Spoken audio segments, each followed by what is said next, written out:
नमस्कार, जनवार्तामध्ये आपल्या सगळ्यांचं स्वागत. पाहूया मागील आठवड्यातील विशेष बातम्यांचा आढावा. शिवरायांचा इतिहास तरुणांपुढे उभी करणारी बाबासाहेब पुरंदरेंची शिवसृष्टी प्रेरणादायी ठरेल असे प्रतिपादन गृहराज्यमंत्री आर पाटील यांनी केले. महाराजा शिवछत्रपती प्रतिष्ठानच्या वतीने वसुंधरा उत्सवानिमित्त शिवशाहीर बाबासाहेब पुरंदरे यांच्या संकल्पनेतून साकार झालेल्या आंबेगाव पठारावरील शिवसृष्टीमध्ये आर पाटील यांच्या हस्ते वृक्षारोपण करण्यात आले. यावेळी शिवशाहीर बाबासाहेब पुरंदरे प्रतिष्ठानचे अध्यक्ष सुभाष डांगे, विश्वस्त जगदीश कदम, शंकरराव बेलदरे पाटील, मुकुंद पेंडसे, महादेव कांचन यांच्या हस्ते वसुंधरा पूजन झाले. विद्यार्थी असल्यापासून ज्या व्यक्तिमत्वाबद्दल मला आदर वाटतो ते बाबासाहेब पुरंदरे असा उल्लेख करून आर पाटील म्हणाले, शिवरायांचा इतिहास मोठा आहे. तरुणांपुढे हा इतिहास उभा करण्यासाठी बाबासाहेब पुरंदरे यांच्या संकल्पनेतील शिवसृष्टी आकार घेत आहे. चांगल्या कामाला राज्याने दानत कमी पडू द्यायची नसते, त्यामुळे सरकारतर्फे नक्कीच आपण मदत करू असे आश्वासनही त्यांनी दिले. महाराष्ट्राची प्रगती होत असतानाच त्याला शाप ठरू शकतील अशा गोष्टी महाराष्ट्रात घडत आहेत. महाराष्ट्राने भविष्याचा वेध घेण्याची गरज आहे. हिंदुस्थान 2025 मध्ये महासत्ता होईल. हा तरुणांचा देश असेल. देश महासत्ता होत असताना महाराष्ट्र कुठे असेल याचा विचार करावा लागणार आहे असेही पाटील म्हणाले. बाबासाहेब पुरंदरे म्हणाले, महाराष्ट्र हिरवागार करण्याची महत्वाकांक्षा सत्यात आणण्यासाठी राज्यातील गावोगावी वृक्षारोपणाचे कार्यक्रम झाले पाहिजेत असेही त्यांनी सांगितले. सुभाष डांगे यांनी प्रास्ताविक केले तर डॉक्टर मिलिंद भोई यांनी आभार मानले. लायन्स क्लब ऑफ पुणे आणि शिवाजीनगर ब्लॉक काँग्रेस कमिटी यांच्या संयुक्त विद्यमाने मोफत नेत्र तपासणी शिबिराचे आयोजन करण्यात आले. शिवाजीनगर ब्लॉक काँग्रेस कमिटी आणि लायन्स क्लब ऑफ पुणे यांच्या संयुक्त विद्यमाने मोतीबिंदू शस्त्रक्रिया, डोळे तपासणी, चष्मे वाटप शिबिर श्री सद्गुरू व्यायामशाळा गोखलेनगर शाळेचे मैदान या ठिकाणी पार पडले. या शिबिराचे आयोजन काँग्रेसच्या शतकोत्तरी रौप्य महोत्सवाच्या निमित्ताने आमदार विनायक निमण आणि शिवाजीनगर ब्लॉक काँग्रेस कमिटीचे अध्यक्ष उमेश वाघ आणि मित्रपरिवाराने केले. यावेळी काँग्रेसचे शहर अध्यक्ष अभय छाजेड, वरिष्ठ उपाध्यक्ष दीपक मानकर, लायन्स क्लबचे अध्यक्ष नितीन शहा, काँग्रेसच्या महिला उपाध्यक्ष नीता राजपूत, उत्तम भूमकर, अजित दरेकर, अरुण ढिमढिमे आदी मान्यवर उपस्थित होते. या शिबिरास नागरिकांचा प्रचंड प्रतिसाद लाभला. या शिबिराचा गोरगरीब व गरजू नागरिकांना फायदा झाला. लायन्स क्लब तळागाळातील आणि गरजू गोरगरिबांना मदतीचा हात देत असतो असे मत नितीन शहा यांनी व्यक्त केले. यावेळी बोलताना ते पुढे म्हणाले, साईट फर्स्ट हे आहे आणि पुणे शहर काँग्रेसच्या 125व्या रौप्य महोत्सव दिनानिमित्ताने पुणे शहरामधल्या 4 वेगवेगळ्या ठिकाणी आम्ही एकाच वेळी अशा आरोग्य शिबिराचं आयोजन केलं होतं आणि गोखलेनगर परिसरामध्ये माननीय आमदार विनायकजी निमण, त्याचप्रमाणे उमेश वाघ मित्रमंडळ यांच्या संयुक्त विद्यमानाने जे आयोजन केलं त्या कार्यक्रमास नागरिकांचा इतका प्रचंड उत्साह आणि प्रतिसाद मिळाला की त्यामुळे आज हा कॅम्प इथं परत घ्यावा लागला आणि आज देखील इथं प्रचंड प्रतिसाद इथं नागरिकांचा प्राप्त होतोय. इथे नागरिकांची डोळे तपासणी मोफत केली जाते, त्याचप्रमाणे त्यांना मोफत चष्म्याचं वाटप केलं जाते आणि ज्याप्रमाणे इथं ज्यांना मोतीबिंदूची आवश्यकता आहे शस्त्रक्रियेची तर त्यांच्यावरती मोतीबिंदू शस्त्रक्रिया लायन्स क्लबच्या माध्यमातून ती मोफत केली जाते. आम्हाला सांगायला आनंद वाटतो की आत्तापर्यंत आम्ही या गेल्या 4 महिन्यामध्ये 20च्या वर कॅम्प घेतले असून त्याला नागरिकांचाही जास्तीत जास्त चांगला प्रतिसाद लाभलेला आहे. समाजातील तळागाळामधील प्रत्येक घटकापर्यंत पोहोचण्याचा लायन्स क्लबचा प्रयत्न आहे आणि त्याला या वेगवेगळ्या संघटना आम्हाला चांगले साथ देत आहेत. त्याबद्दल मी विशेषतः या सगळ्यांचं इथं अभिनंदन करतो. चष्मे वाटप आणि डोळे तपासणीचं शिबिर लायन्स क्लबच्या सहकार्याने आयोजित केलं. लायन्स क्लबचे 5 क्लब, रिव्हर साईड आणि बाकीचे 5 क्लब एकत्र आले.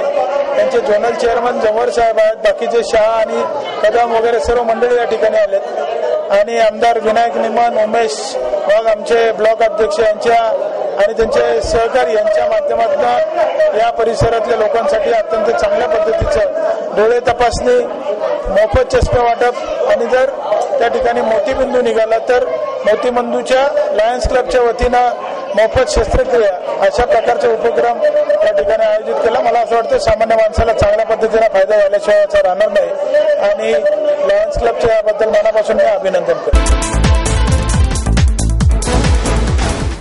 क्रीडा विकास आणि प्रसाराचा सर्वकष विचार करणारे धोरण राबविणार आहे, अशी ग्वाही महाराष्ट्राचे मुख्यमंत्री पृथ्वीराज चव्हाण यांनी दिली.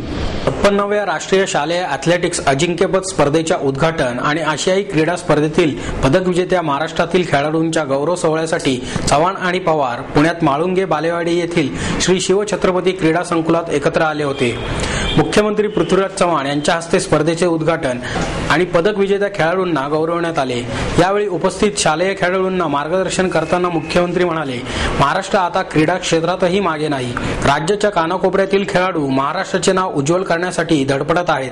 त्यांना योग्य प्रशिक्षणाबरोबर आवश्यक पायाभूत सुविधा सहजपणे उपलब्ध होतील असे क्रीडा धोरण राबविले जाईल आणि लवकरच ते जाहीर करण्यात येईल. पदक विजेत्या खेळाडूंचा गौरव करताना चव्हाण म्हणाले, राज्यासाठी खेळणारा प्रत्येक खेळाडू म्हणजे राज्याची संपत्तीच असते. आपली क्रीडा संस्कृती जपण्याचे काम ते करत असतात. या खेळाडूंनी आशियाई स्पर्धेतील आपल्या कामगिरीने केवळ राज्याचाच नाही तर देशाची मान उंचावली आहे. आपल्या कामगिरीत सातत्य राखून त्यांनी असे कार्य करतच राहावे.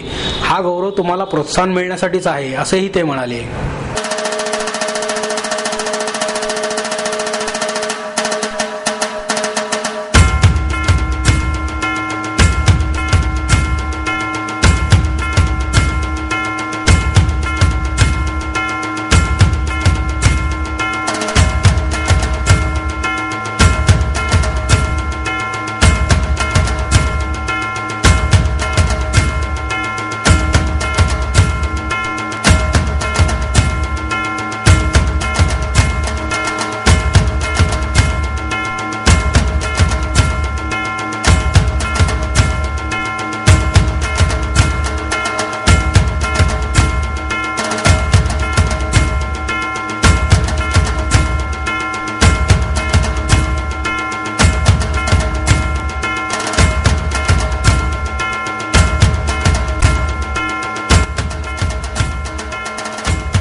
एसएनडीटी महाविद्यालयातील अस्वच्छतेच्या विरोधात महाराष्ट्र नवनिर्माण विद्यार्थी सेनेच्या महिला कार्यकर्त्यांच्या वतीने आंदोलन करण्यात आले. एसएनडीटी महाविद्यालयात विद्यार्थिनींसाठी असलेल्या स्वच्छतागृहांची दुरावस्था झाली आहे. काही ठिकाणी स्वच्छतागृहांना दारे नाहीत, दारे आहेत तर कड्या नाहीत. महाविद्यालयाच्या परिसरात कुठेही कचरापेटी नसल्याने सर्वत्र अस्वच्छता पसरलेली आहे. त्यामुळे डासांचे प्रमाणही वाढले आहे. बाजूच्या झोपडपट्टीतील मुले या महाविद्यालयात येऊन मुलींची छेड काढतात. या सर्व प्रकारांकडे लक्ष वेधण्यासाठी महाराष्ट्र नवनिर्माण विद्यार्थी सेनेच्या महिला कार्यकर्त्यांनी महाविद्यालय परिसर प्रमुख जाधव यांना घेराव घातला. या सर्व प्रकारांबाबत वारंवार तक्रार करूनही महाविद्यालयाचे प्रशासन काहीही पावलं उचलत नाही. असे पुन्हा झाल्यास तीव्र आंदोलन करण्यात येईल, असा इशारा मनविसेच्या वतीने देण्यात आला. स्नेहा मेवाने हिने या आंदोलनाचं नेतृत्व केलं. यावेळी प्रीती रंधवे, सुमेधा जाधव, पूनम बागडे, शीतल काळे, रेखा कुंडले यांच्यासह महाविद्यालयातील विद्यार्थिनींनी या आंदोलनात सहभाग घेतला. यावेळी मनविसेचे शहर पदाधिकारी महेंद्र धावडे उपस्थित होते. नमस्कार, मी नेहा विक्रम मेमाणे, महाराष्ट्र नवनिर्माण विद्यार्थी सेना कोथरूड विभागाची महिला अध्यक्ष. एसएनडीटी कॉलेजमध्ये मी जेव्हा काल पाहण्यासाठी आले होते पूर्ण दिवसभर, तर तेव्हा मी टॉयलेटची हे केली, म्हणजे स्वतः जाऊन तिकडे बघितलं की टॉयलेट्स त्यांचे स्वच्छ आहेत का, त्यांची परिस्थिती कशी आहे. तर तेव्हा मी बघितलं तिकडे स्वच्छता तर अजिबात नाहीच आहे. त्याला दरवाजे नाही आहेत, दरवाजे असतील तर कड्या नाही आहेत. आणि आर्ट्स कॉमर्सच्या कॅम्पसमध्ये मी जाऊन आले तर मुलींना मी चौकशी केली तर मुलींनी त्यांना एक निवेदनपत्र दिलेलं होतं कंप्लेंटचं की इकडे आम्हाला डस्टबिन पाहिजे, कारण का ते डस्टबिन जे त्यांनी ठेवलेलं नाही आहेत, त्यांनी झाडांच्या बाजूला सगळे कचरा साठून त्यांनी सगळं किडे, त्यांनी मच्छर वगैरे सगळे झालेले आहेत. त्यावेळेस पण यांनी म्हणजे स्टुडंट्सनी जे त्यांना मागणी घातली होती पण पूर्ण केलेली नाहीये. आणि आज सकाळीच मी जेव्हा इकडे आले तेव्हा मुली बसमधनं उतरून आत जासपर्यंत 2 मुलांनी तिला त्रास दिला तिथे.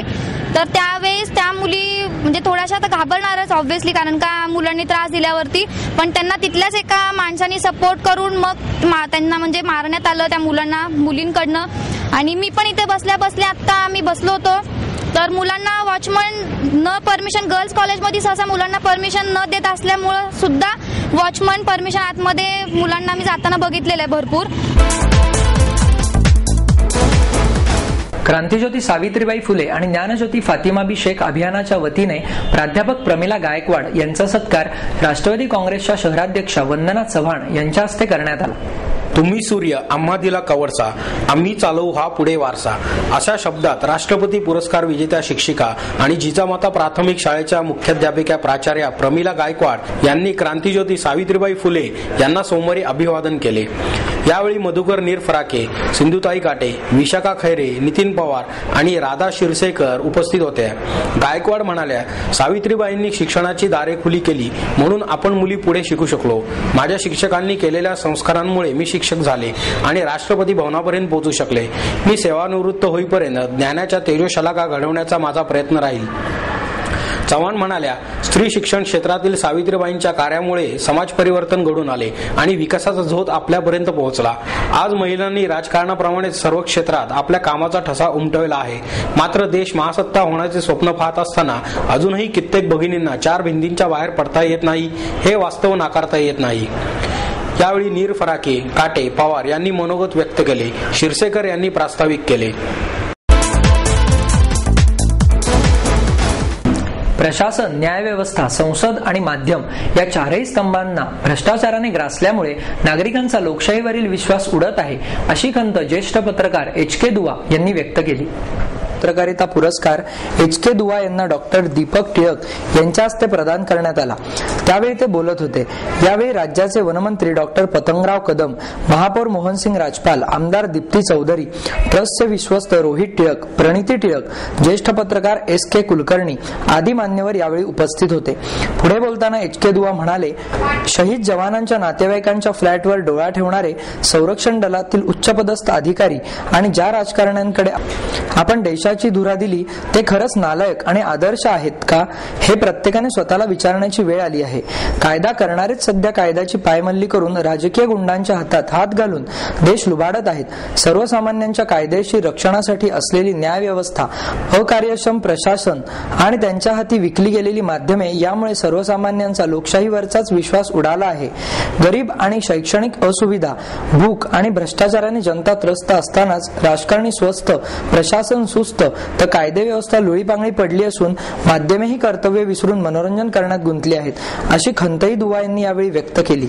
सुनील पोरे यांनी सूत्रसंचालन केले। डॉक्टर दीपक टिळक यांनी प्रास्ताविक केले तर रोहित टिळक यांनी आभार मानले।